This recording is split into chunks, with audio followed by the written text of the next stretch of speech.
The Argonauts paused to rest after eluding the Colchis warriors, since it had taken so much energy to oppose the river's stream. However, they were unaware that a new foe was keeping watch on them. The Cynocephalians, men with dog-like heads, emerged from the forest. These hybrid creatures charged towards the Argonauts like wild animals. After their initial shock, the fearless Greek heroes faced the Cynocephalians with great bravery and defeated them. The Argonauts overcame the dogmen, but were still afraid of what other animals they may come across in that foreign region. They argued that they could not pursue upstream indefinitely, but also realized that they could not turn around.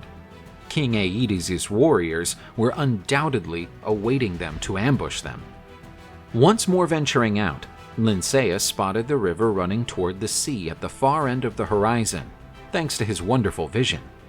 The Argonauts started felling trees to use the trunks for a risky plan.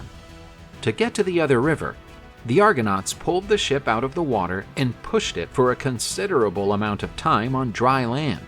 Since it required so much work, many Argonauts even considered quitting and moving forward on foot. The Argonauts were able to reach the river that would carry them directly to the Mediterranean Sea because of Jason's strong leadership, who would not allow his men to become disheartened. The Argonauts rejoiced as their ship had returned to Poseidon's dominion. They could now return to Greece. When a hazardous storm struck their ship, the Argonauts' joy faded away. Zeus poured forth his thunder, in a clear sign that the gods looked not to be happy. The main mast of the ship carrying the Argonauts was destroyed by one of these lightning hits. Men started to accuse Medea of murdering her half-brother so heinously in an ambush at the temple of Artemis and then defiling his body, to the point of offending the gods. Jason defended Medea by stating that, while her actions were wrong, if it weren't for them, the Argonauts would all have perished by that point. The gods were undoubtedly angry with the Argonauts. A carving made by Hera appeared on their ship, declaring that Jason and Medea should atone for their misdeeds.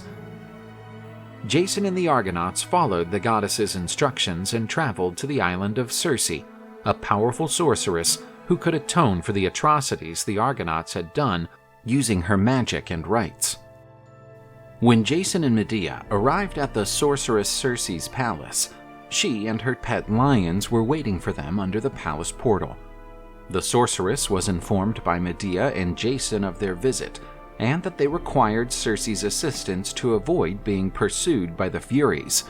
Circe chastised the pair for their misdeeds, but because they were present due to a sign from the goddess Hera, who appeared to favor that trip, she would carry out a rite to atone for their transgressions. Only Artemis looked upset with the desecration encouraged in her temple when Circe sacrificed a scapegoat, which significantly lessened the anger of the gods. The Argonauts were permitted to continue their trip without being harassed by the Furies, since Circe felt empathy for Medea, who had sacrificed everything for her love of Jason. The primary monster was also fixed during this time. However, as soon as they left Circe's island, they were in grave danger from mermaids who were residing on a neighboring rock. It was nearly impossible to resist their song, and the Argonauts started to be drawn to them. Their entrancing singing drew the sailors to their rocks, where their boats would drown. Butes, one of the Argonauts, was quickly seduced by the mermaids and dove into the ocean to reach the creature's island. Orpheus, the best musician in the world with a particularly blessed ear, was one of the Argonauts and the son of the god Apollo. He recognized the dangers hidden in the mermaid's melody. Their music was drowned out by Orpheus's song, which he began playing on his lyre while standing at the prow of the ship. The Argo narrowly escaped being destroyed on the mermaid rocks, thanks to Orpheus, but there were still many grave dangers to come.